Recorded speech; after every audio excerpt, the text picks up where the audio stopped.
Welcome, custom car fans. My name is Aurora, and here is yet another impromptu feature match. This match is a complete mystery to me.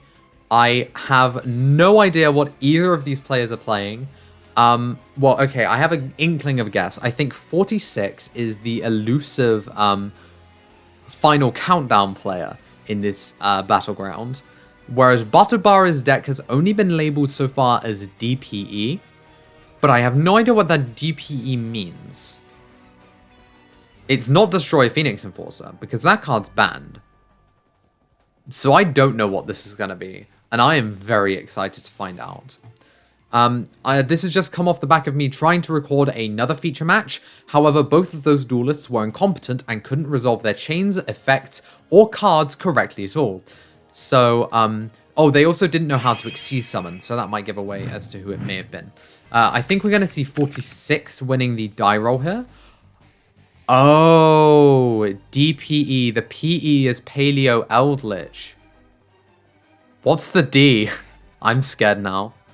But we are going to see a bunch of very interesting cards out of Butterbara very early on, such as the custom Paleozoic Lyrarapax. Love that. That's brilliant. Lyrarapax, which inflicts 1200 damage to your opponent and functions the same way as any other paleo card in the graveyard. Just a really nice tempo tool to keep pressure up on the opponent in a deck that otherwise isn't really exerting much pressure. As opposed to 46, who is playing Stun. Oh, this is brilliant. I can't. Oh, why do I do this to myself? 46 is going to be starting. We're going to be starting off with a Pot of Duality. No hand traps here. We're going to see off the top the Ojama Duo, the Trap Trick, and the Ojama Trio. Yeah! Ojama Duo is going to the hand because we already have the Ojama Trio, and then we're going to be shuffling the other two back into the deck. We're then going to set 5 and pass the turn over. Oh, if Harpy's Feather Duster was not banned, then that would be a card if that happens. 46 is going to immediately activate Ojama Trio in the draw phase, as well as, Ojama Duo first, and then Ojama Trio. Unfortunately, I don't think we have any Chain Strikes, and then it will be triggered a Golden Match. Special summoning 1, 2, 3, 4, 5 Ojama tokens to our opponent's field, locking out their monster zones unless they have, you know, like any link monsters at all.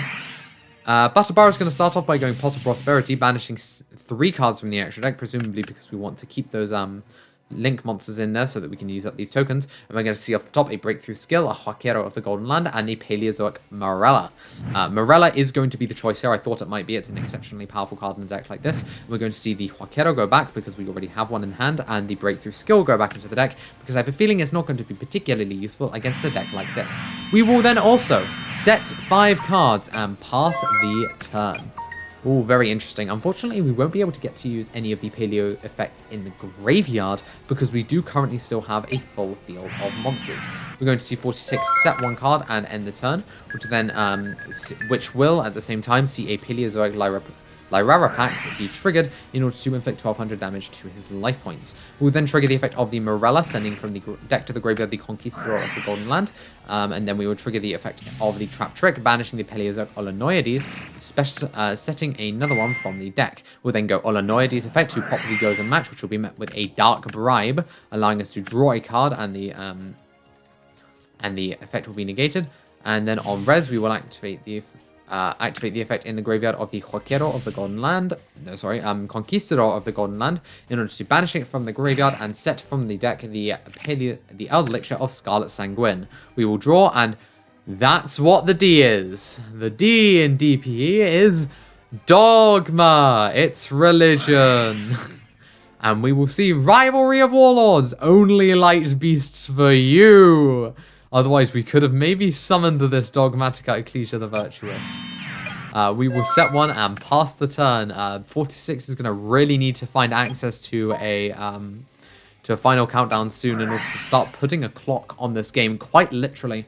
46 is going to be banishing 6 from the extra deck to activate this Pot of Prosperity, and we're going to see Dark Bribe, Goes and Match, Final countdown! And Inspector Border as well as Fire Prison. We're playing Mystic Mine at home, and we do have the metaverse already set on the field, so we don't even need to worry about that. We will be adding to the hand the Gozen match, however. We're not even going to be considering the final countdown, which is a very strange move, since otherwise I don't think we have any kind of clock on our opponents at all, especially also because we don't have a deck size advantage. We've already dug through a number of cards in our deck, because we were starting with a 40 card deck, while our opponent, who has also dug through a large number of cards in their deck, is playing a 60 card pile. Hilarious. Jar of Avarice is going to be triggered during the end phase, which is absolutely hysterical. We're going to be shuffling back all the cards in the graveyard, which is a Trap Trick, an Olanoides, a Lyrarapax, a Morella, and a Pot of Prosperity. Shuffling them all into the deck and then allowing us to draw a card. Why does this card exist? It's so bad. We'll draw another card, and it is a Reasoning. Whoa, what a crazy card in a deck like this, honestly.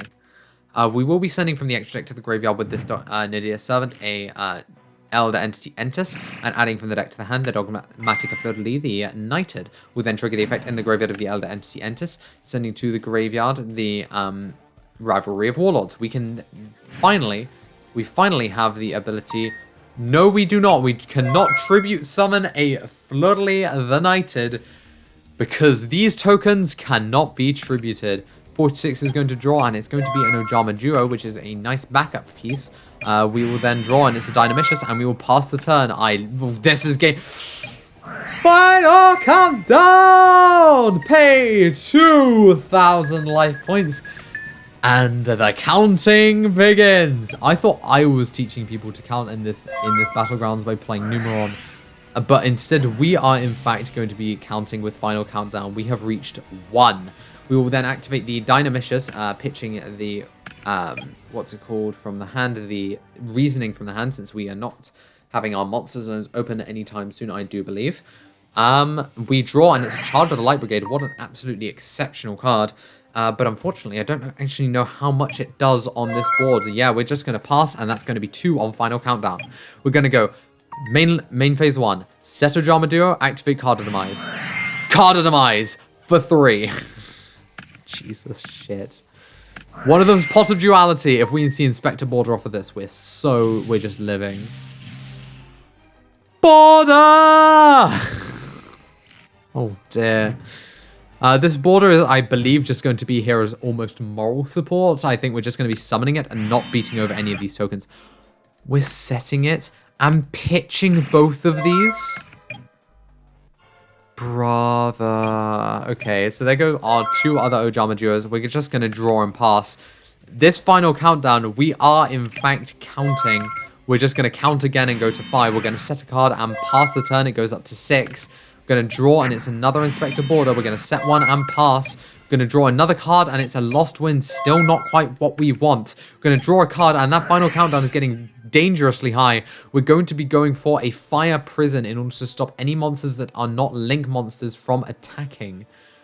Oh dear, that's 9 turns on Final Countdown. We'll then go for a draw, and it's another Ecclesia the Virtuous. We'll pitch the Lost Wind for turn, and that's turn number 10. A second Final Countdown off the top is not useful. We'll go for turn number 11 on the Final Countdown. Draw for turn, and it is a Pot of Prosperity. If anything is going to be able to get us out of this predicament, it's going to be this Pot of Prosperity. Banishing 6 cards incredibly desperately from the extra deck. We're going to see...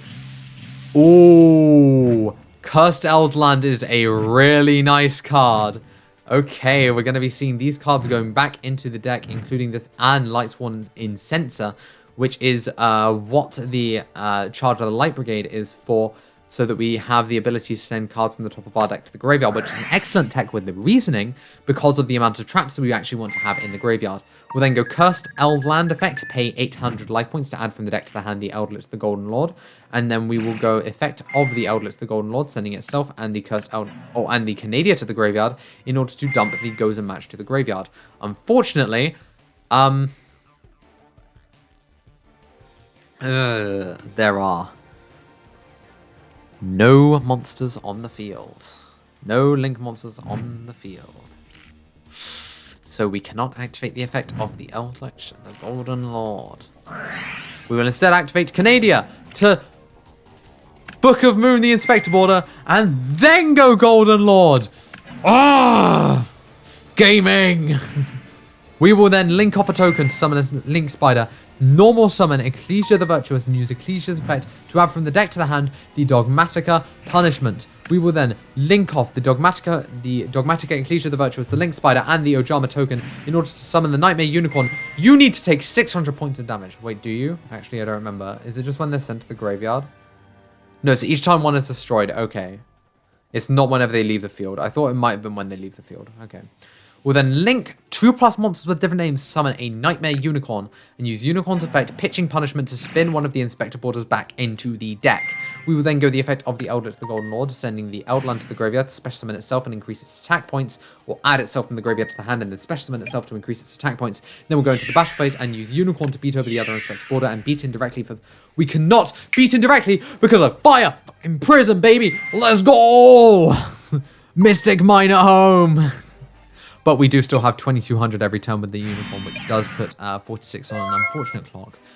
Final countdown is going to go up to 12, and we have Goddess Skuld's Oracle. What a based card. We're going to go Skuld's Oracle, and we're going to use its effect to place the least advantageous card in the top 3 on the top of our opponent's deck, so that they draw the worst possible card in this situation. I wonder what that worst possible card is. That scans. That really does scan. The Unicorn is going to beat indirectly for 2200 points of damage, and 46 is really going to need a miracle from the deck. Going to go into main phase 2 and special summoning the Eldlich the Golden Lord. Overlay the 2 of them to summon it. No, we're not summoning Gustav Max. Okay. I thought we were about to summon a Gustav Max. It's not enough to KO, which I'm assuming is what we're going to be doing next turn.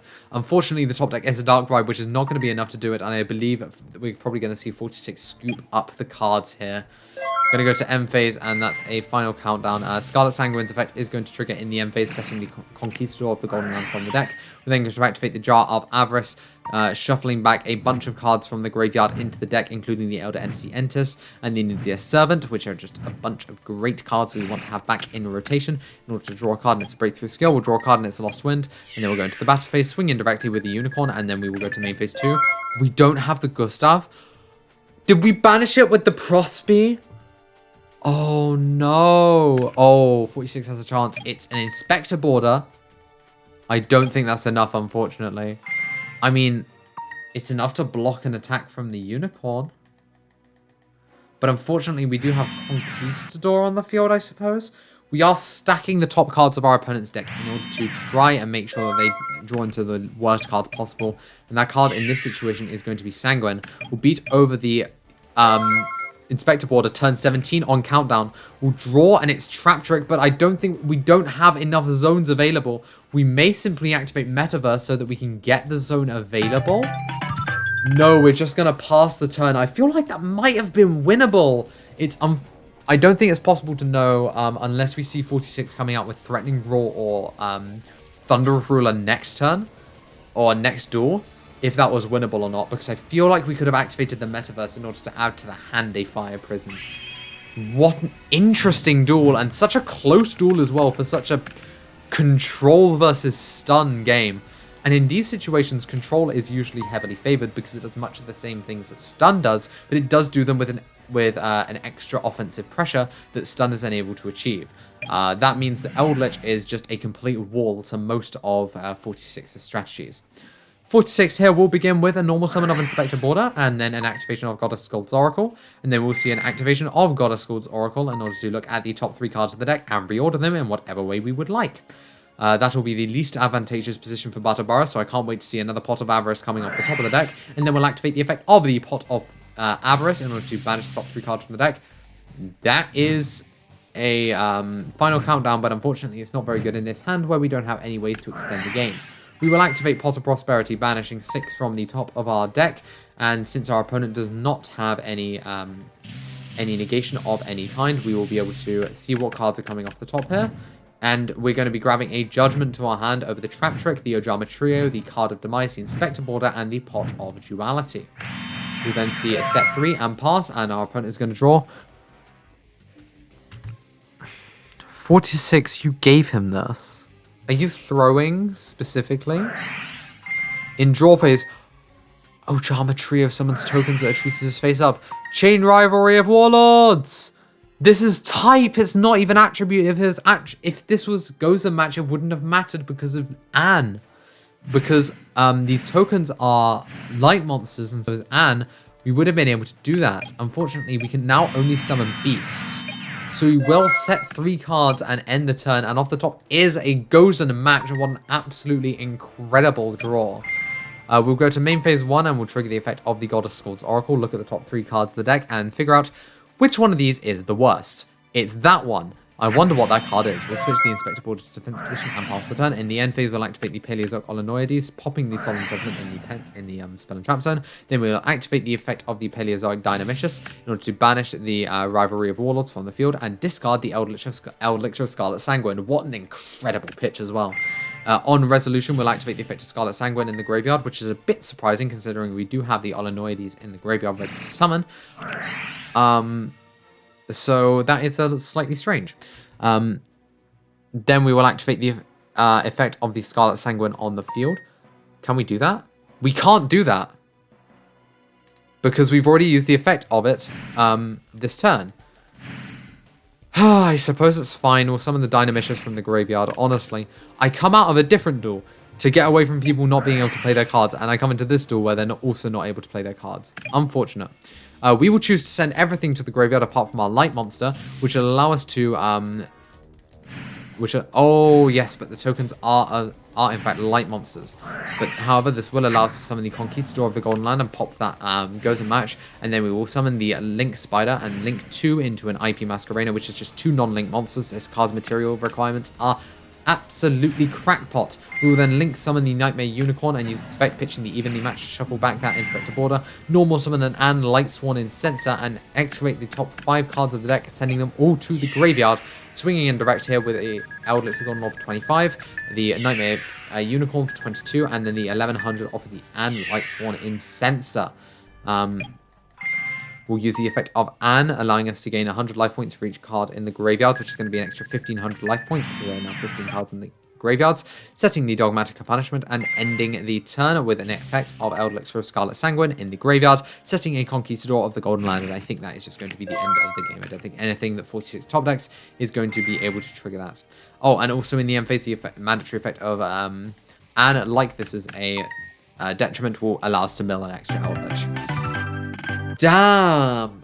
That shows why stun is just almost exclusively inferior to control in the matchup. Control just has the better ability to exert offensive pressure, which means that this duel is going to be won by Butterbara 9 times out of 10. Well, everybody, that will be all from me. Be sure to like the video, subscribe if you thought the video was enjoyable, and click the notification bell if you want to be notified every time we upload. There is a link in the description to join our Discord server, where you can chat with other custom card creators around the world. Thank you very much for watching, and we'll see you next time.